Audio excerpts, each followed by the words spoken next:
In Holland, the land of Vermeer and Van Gogh, the garden designer Piet Oudolf is seen as a contemporary artist painting not with oils, but with plants. 30 years ago, he rebelled against the use of annuals in favour of perennials.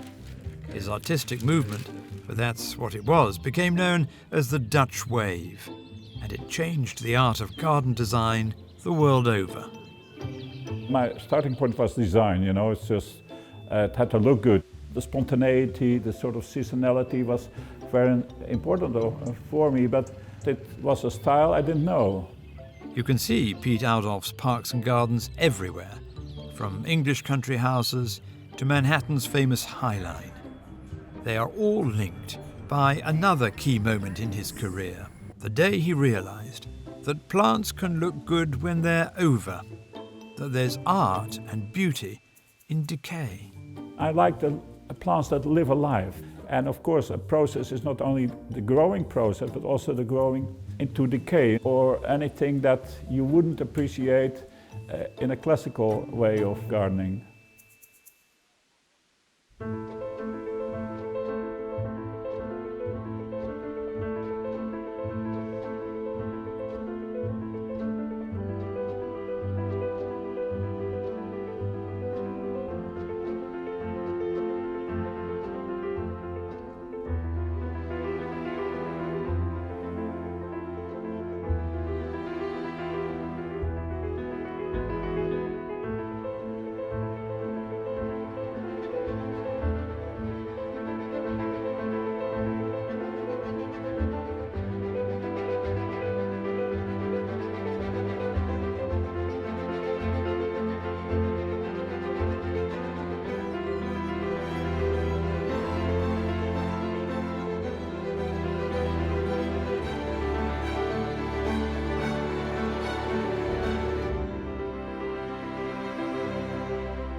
Wassenaar, a suburb of The Hague, 2022. Guests gather at the Voorlinden Museum for the presentation of the prestigious Sikkens Prize, one of the Netherlands' oldest art prizes, awarded to artists, architects, designers who've made a special contribution to the field of colour. Le Corbusier won it in 1963, Bridget Riley in 2013, Sir David Chipperfield 2 years later. Today there are two recipients, the American planetary scientist Caroline Porco and the Dutch garden designer Piet Oudolf. The contrast between their work couldn't be greater. Caroline Porco's colourful images of the universe, Piet Oudolf's subdued colours of the gardens he's designed and planted all around the earth. But as people, they have something in common, a big view of life. It may be the life of the universe, measured in light years, or it may be the life of plants, representing the classical story of life and death and renewal.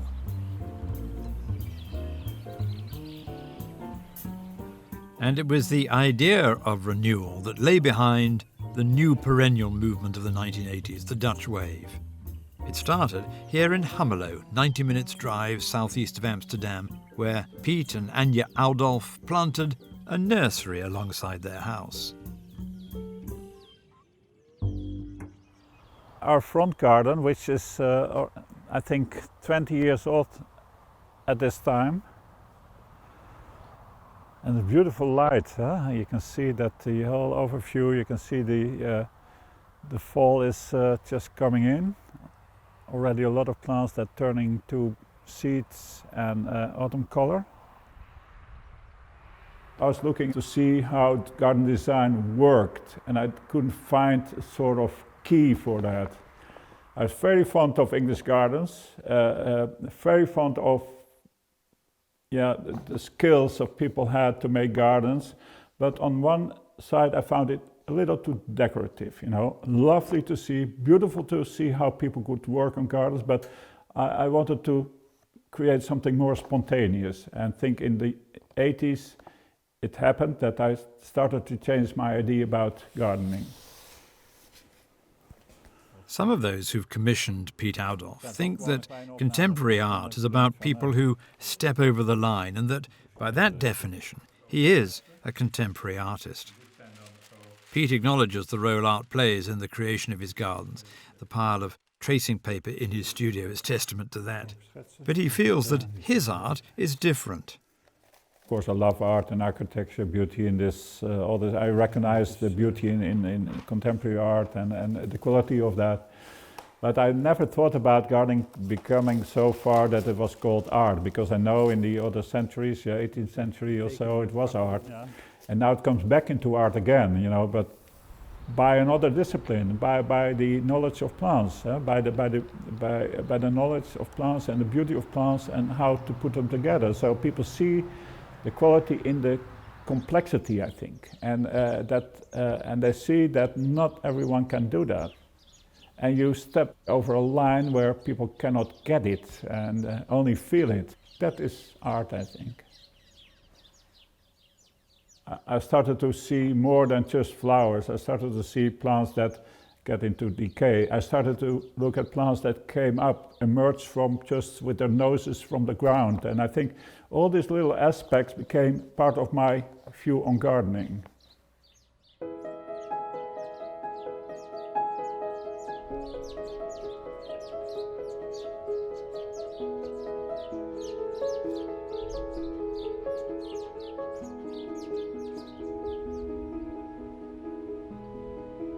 The nursery at Hummelo became a place of pilgrimage. It's closed now to the public, but a few garden lovers still drive for hours in the hope that Piet Oudolf will be there, rather than working on some project overseas, that he may sign a book for them, that they may get a glimpse of the garden where it all started. And it was a revolution. Which begs the question, why was no one using perennials in garden design before Piet Oudolf came along? It's a complicated matter, I can tell you. Perennial, you have to understand what it does, whether it's short-lived, long-lived, needs water, no water, shade, no shade, tolerant of sand, drainage. So it's a very complicated personality, if I talk about perennial. They can be aggressive, non-aggressive, can be pushed out by other perennials. So it's all working with perennials is working with a community. So where every plant has to cooperate with its neighbor and the surrounding and with the soil. So the complication of working with perennials is very high, and it takes a long time to understand what they do.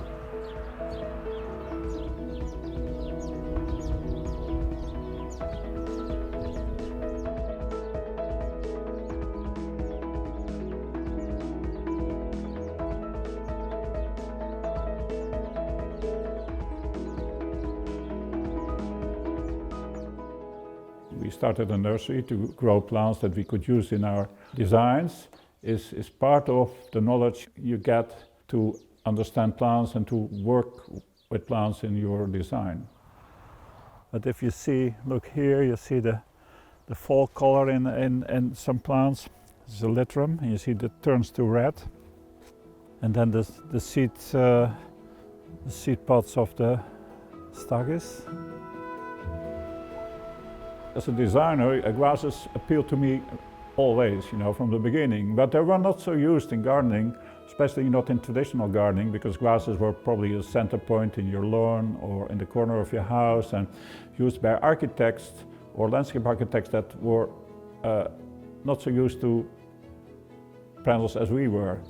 So I think that grasses is also part of my, how people look at me, I worked with grasses, and I think it became part of my sort of signature.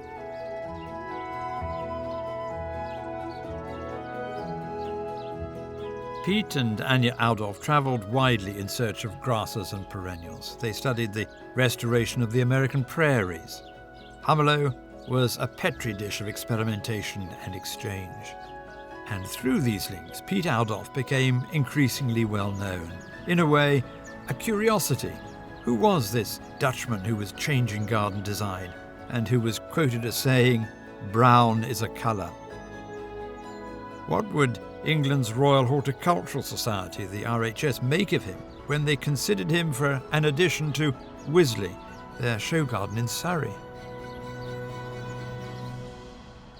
I remember very well, I had to present my design for the RHS, to the board members.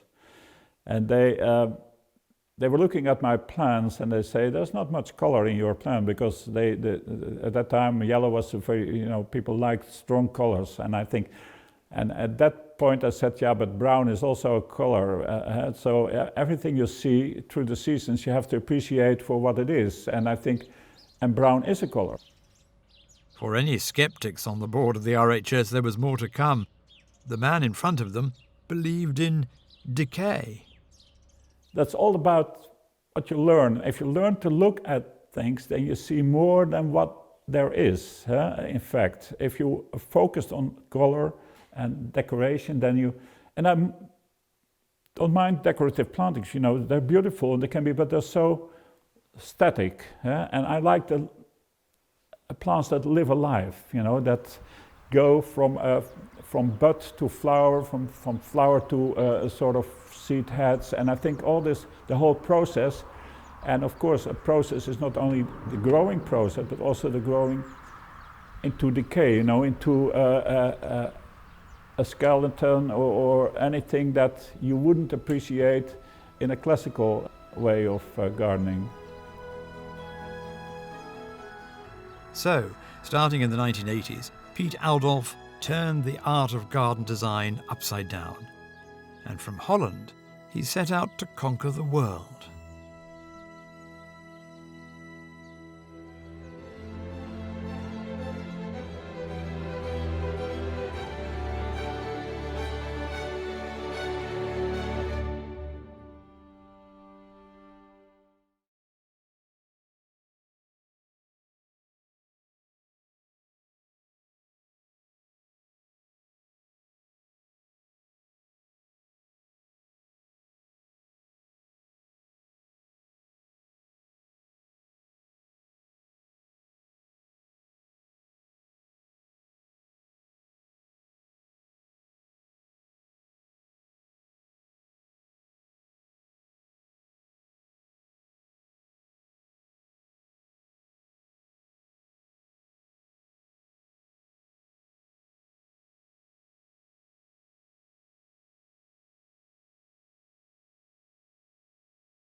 In his studio in Hummelo, Piet Oudolf is sorting through plans of the projects that have made his name.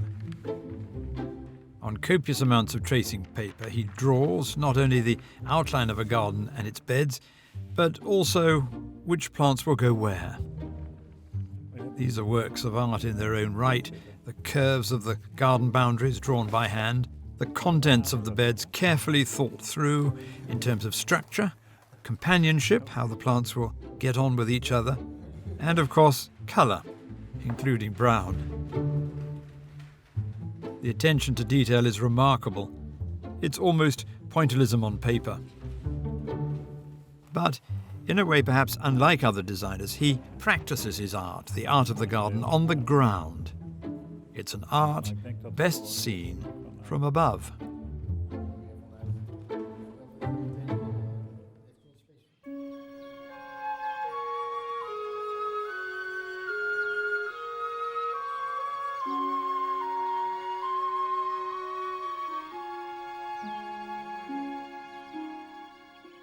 This is Scampston Hall in North Yorkshire, an hour northeast of Leeds. The grounds are the work of the 18th century landscape genius Lancelot Capability Brown. The house, built in 1700, was bought by the St Quintin family and passed by marriage to the Ledyards, who have it still. While the park was kept up, the kitchen garden was let go. 50 years on, Sir Charles and Lady Ledyard asked Piet Oudolf to bring it back to life. The year was 1999. It took 5 years, and it's now known internationally as a fine example of the Oudolf style. When I design gardens, trees and shrubs come first, that is no doubt. And some elements of formality, you see that in Scampston, also were part of my work. So perennials show so much of what they do through 1 year. It became a sort idea that I didn't do else than making perennial gardens, which is not true. But perennials is for me the way to show that you can do different and have a different perspective on gardening.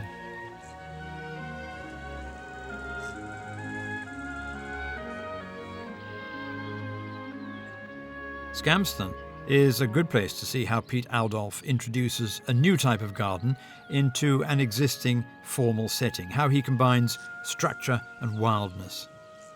Though we're looking at this garden with hindsight, when he started work here, Piet Oudolf was feeling his way. The themes of his design that we recognise today were slow to emerge.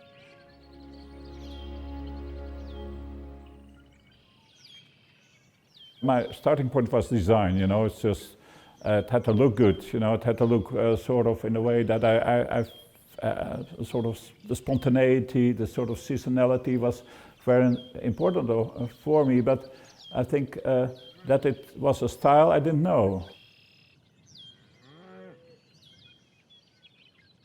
Piet Oudolf was ahead of his time, and it's amusing to think that these early steps towards what we now call rewilding were taken in the grounds of a stately home.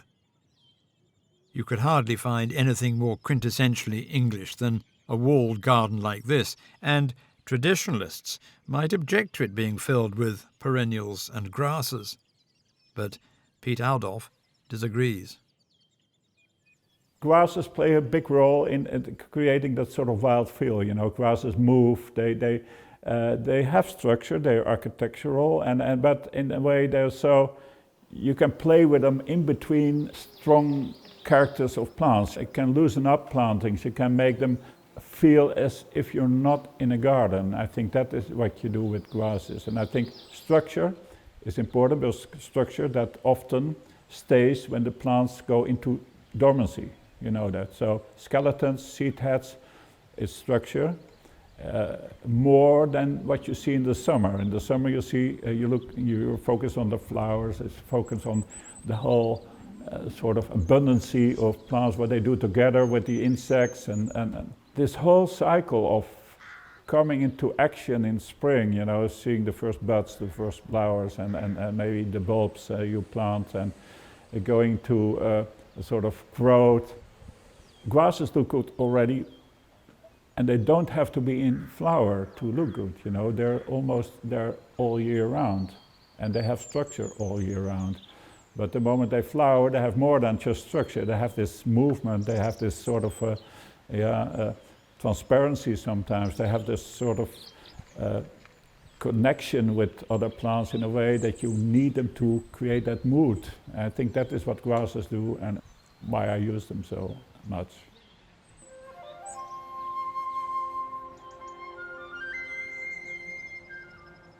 Here is the architect in Piet Oudolf, but rather than playing with walls, he's playing with plants, trees and hedges, a series of garden rooms, the clipped yew in the silent garden, the grasses in the perennial meadow, cubes of box, pleached limes.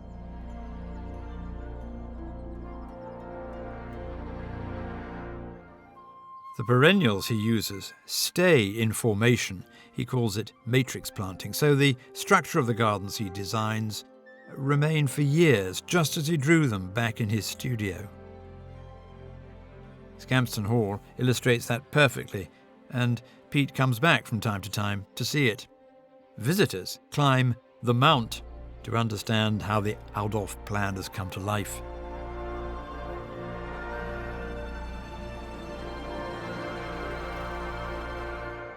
When visitors come and see the garden, they react really, even now it's a surprise how the garden to them. I think because it is quite a modern garden in its style, and it's really quite contemporary in places. It's not what people expect from a a 17th century kind of wall garden. It's now 20 years old, and it's such a different garden to a lot of like your traditional wall gardens. So I think some people don't expect it. Those who really get it love it. It's trying to get your head into the design of what his intention was, and also, do you try and allow the garden to evolve, or do you try and maintain it as a true, pure kind of garden of his design? So we see it as now as an early Piet garden. It's a bit like art form, really, and we're trying to put it as pure to what his concept was 20 years ago, because that way people come around and see this style, but then go and visit other styles of his gardens as he's evolved as a designer. I mean, even now, 20 years down the line, it's still quite an out there style. There's a feeling here that the world is catching up with Piet Oudolf. Who was talking about climate change in 1999? Who was worrying about pollinators and ecology? Actually, not Piet Oudolf, who's quite happy to admit that what he did then came naturally, though it's now recognised as being ahead of its time.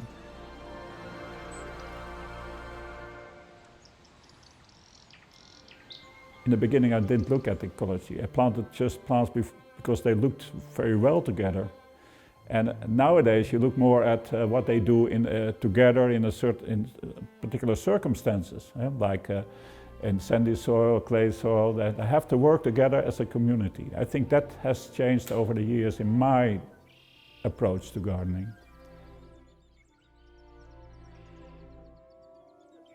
I call it zeitgeist, spirit of time, that you do something that nobody knows where it will end, and you don't realize that it will end somewhere else it is now. You can see that clearly in Scampston, that formality is a big thing in Scampston, but you're already leaving that part of gardening into another future. I think that is so nice to see at Scampston, that it has two worlds together.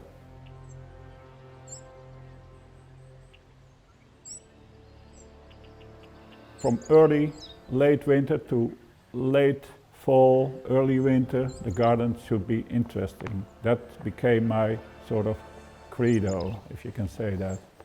And that's where we worked hard from the 80s until the 90s, and still love English gardens. So it's not a point that I don't like them anymore, but we got away from the dogmatic sort of style of gardening, that you had to do this in this time of the year and you had to do that time of the year, and I think we went away from that, and that was of influence of a lot of people.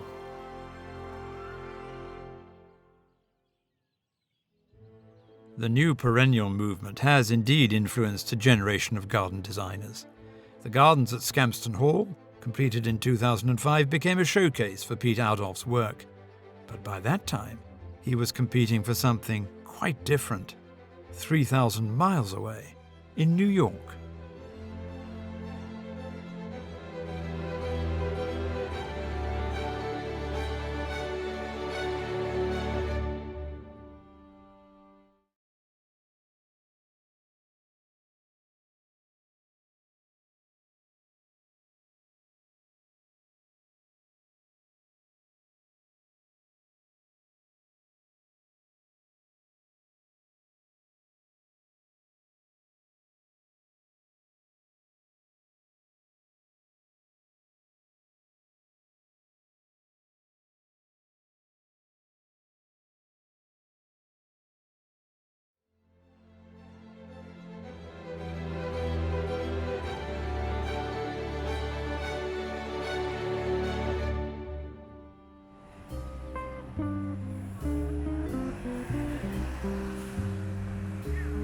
On the west side of Manhattan, the High Line, a disused elevated railroad, has become a public realm success unlike any other.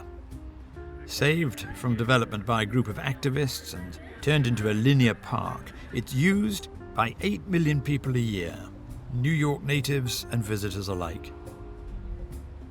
Piet Oudolf won the competition to plant this narrow strip of land, which winds its way from the Chelsea district in the south to Hudson Yards in the north, where the American architect Liz Diller has built the Shed, an expandable concert hall, and the British designer Thomas Heatherwick has come up with the Vessel. But it's not the built environment which attracts city dwellers to the High Line. It's a desire to be in touch with nature. And here, when Piet Oudolf came to it, those behind this ambitious project had already thought about how it might be laid out. They created a narrative, they said, okay, we start here at Kensingford with woodland, it opens it up in half open woodland into a meadow, then we walk on, there's a sort of, so they had this story over the whole length, so there were at least 12 different areas, and if you give me if you tell me woodland, I know what to do. If you say half open woodland, I know what to do. So that I didn't have to design just 2 kilometers of garden. I just translated a narrative into a planting. That is also part of what we do, bringing people together, not only plants.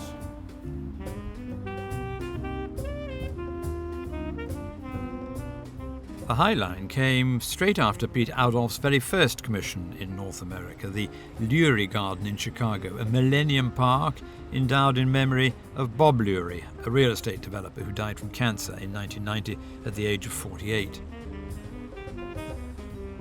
Creating parks in cities is always tough, especially on this scale. Land has a greater value with a building on it than a garden, but increasingly governments and local authorities are realizing that those who live in cities need to connect with the natural world, and that has a value too. So Piet Oudolf set to work to bring nature to the very center of Chicago through garden design influenced by the architecture of the city.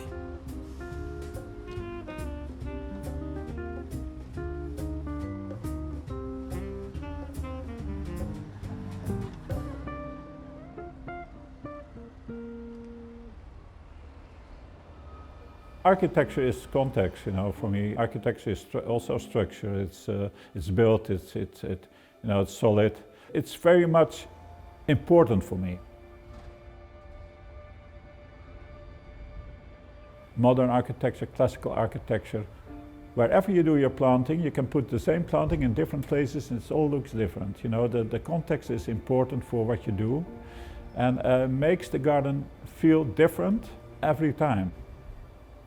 When I look at the Lurie Garden, Chicago, with all the, this high builds around it, with the skyscrapers around it, also that people look from above into your garden. So you also have to think what they will see. And I think that's when sometimes you can work a little bit more graphic, from the top, that you say, okay, people should really see patterns from above.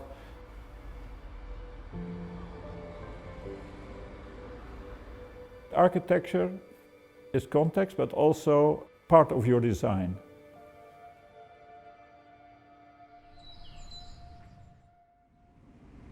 In 2011, Piet Oudolf worked with the legendary Swiss architect Peter Zumthor on that year's temporary pavilion of the Serpentine Gallery in London's Kensington Gardens. It spoke to Piet's love of enclosed spaces, but also the joy he gets from making gardens which are open to everyone. I always found my work showed the best in public realm, because my work can be hidden behind gates, behind fences, so much. Because if you're a garden designer, mainly in the past you were invited by people with an estate, you were invited by people with a smaller garden, a family. And since we worked on public space and where we could show the ability to make a more creative garden than people knew, most parks were a lawn, trees, shrubs, and hardly any perennial. So showing what you could do inside the sort of private world and bring that outside, I think that was a big change in landscaping. I think, and that happens more and more now, Also before COVID, Dan Pearson, Tom Short-Smith, all these persons, they do what I do, bringing the world of gardening in a very high quality in the outer world.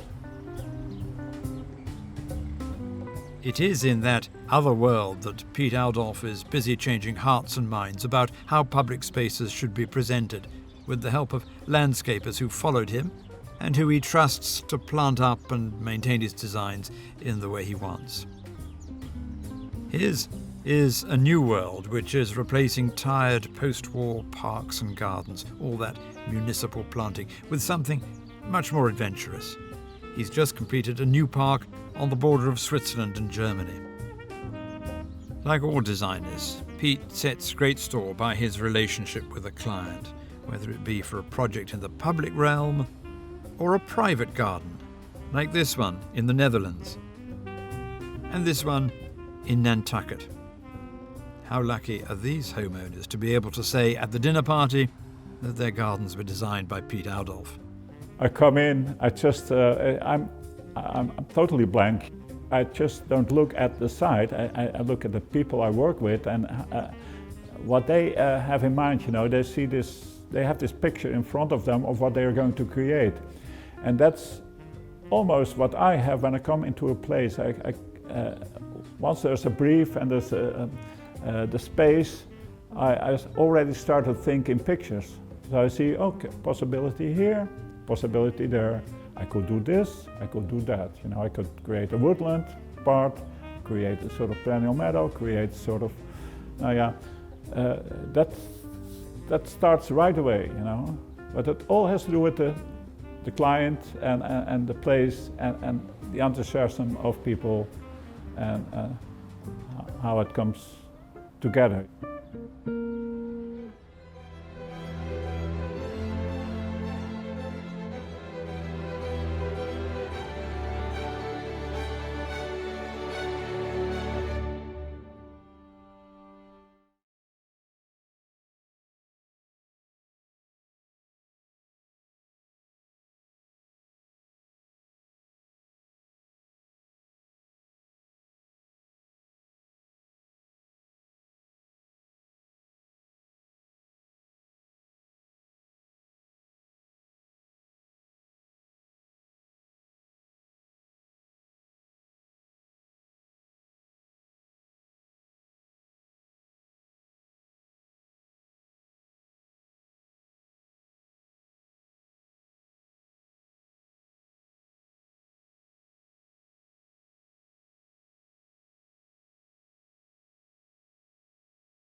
In southwest Germany, on the border with Switzerland, the furniture company Vitra has created a mini-city of museums.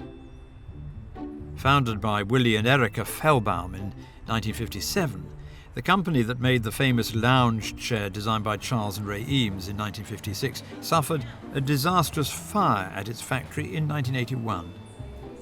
In the aftermath, chief executive Rolf Fellbaum, son of the founders, set out to commission a whole series of new buildings on the company's site, some to house its collection of 6,000 pieces of furniture through the ages, some to celebrate architecture, others to celebrate design. It reflects Fellbaum's love of 20th century designers such as the Eames, Alvar Aalto, Jean Prouvé, a long list of seminal names whose work is here for all to see. It attracts the world's top architects. On this unique site for their design museum, they turned to the Canadian-American architect Frank Gehry. It was to be his first project outside North America and the precursor of his signature style. Slowly, the Vitra site became a showcase for architects who were new to us, but are now household names. Herzog and de Meuron designed the building that houses the furniture collection. There are factory buildings by the British architect Nicholas Grimshaw, a conference pavilion by the Japanese architect Tadei Ando, a promenade by Alvaro Siza, and, after the fire that did so much damage, a fire station by Zaha Hadid, her first major project. So the site has become a museum of architecture, a place of pilgrimage for students of design. Eventually, it seemed natural for Rolf Fellbaum to think about commissioning a designed garden. He sent me an email one day that he said, okay, we're at Vitra, we think we're ready for a garden. I think you know our place, and of course I know Vitra. I looked highly onto them, because they have such a good, not only the collection, but the whole approach about design and furniture and the buildings. They built an early Frank Gehry, Hadid, Sana. I was impressed by that place at that time. So I didn't know Rolf Fellbaum. Didn't think about, when I saw his name, I didn't think about Vitra right away, but I quickly understood that he was the sort of, the one that made Vitra well known. Yeah. I called him or mailed him that I was interested after a while. At first I had no time, I had to say that, but he came back and we started, and he said, I will become 80 in 2 years' time, and I would love you to do the garden. I think we need something like a garden. We have so many buildings, it need to be a little bit softer. And that's how it started. And we right away had a good connection. And he's a patron, really. He is someone that looks at details. He is someone that he doesn't want to influence you on what he likes in your design. He doesn't want to say, oh, Piet, maybe that could be better done that way. So, beautiful person. The design is simple. It's a routing of people that can walk through the garden in a way that they, in fact, can stay in the garden for quite a while. It's not that focus to the end and just walk through it and you're there. It's when you walk through the garden, it has all this sort of moving lines that makes you feel that there's no end. I think that is what we did. And then a total perennial planting. No trees, no shrubs, a hedge on one end, and that was it. Like a big perennial meadow in a very sort of today's style, with matrices. That's how they call it. Sort of dominated by a few species. Then we had a traditional block planting with plants that probably were not used 20 years ago, but so traditional and contemporary together. So that people could also see all the styles that we are working with today. Few garden designers of the modern age have had such a dramatic effect on the world's parks and gardens. The Dutch wave has spread around the world. All designers devour Piet Oudolf's books. He's referred to constantly in their conversations. His theory and practice is admired and copied. But put this to the man himself, and the reaction is mild shock. For this most modest of garden designers believes that for 40 years he's simply been doing what comes naturally. Now, it's part of my being, I think, for myself. When I come into a place, I want to stay. And I think that is where gardens are for, Let's say in a big park you stay to be there with your family and friends. But the garden is to stay and to experience and to feel. It's, I think, a garden create emotion and mood and create a sense of being, And I think that is for me important, always have been important. And so now then you see this little sparkles of pink and blue coming through. I would say this is a beautiful moment in the garden as well, Any time in the garden can be great. But the weather has to cooperate, If it is, of course, it can be rain, a storm, then the whole atmosphere changes. The Dutch are in no doubt that Piet Oudolf's work is art. In 2018, he was made an officer in the Order of Orange Nassau, which honours Dutch citizens who've made an exceptional contribution to the life of the nation. Is it architecture? Well, the Royal Institute of British Architects may think so. It made him an honorary fellow in 2012. And the evidence that the gardens of the new Perennial Movement art and architecture in a single space can last is all around us, from Manhattan to Scampston Hall. Across so many years as a revered figure among garden designers, Piet Oudolf has been much quoted. Plants are characters I compose with. I put them on a stage and let them perform, is one of his best known. A garden isn't a landscape painting that you look at, but a dynamic process that's always changing is another. But perhaps the one which best gives voice to the fact that, despite the hard work, his has been a life of joy derived from gardens is this. After completing the High Line, a project which is clearly a highlight of his distinguished career, he said, "I would have done it for free."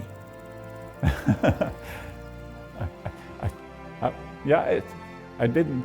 No, I don't know where you found this quote, but I think I've said that. It's so much part of yourself that all the things that you create for other people, you could have done for free because you want to share.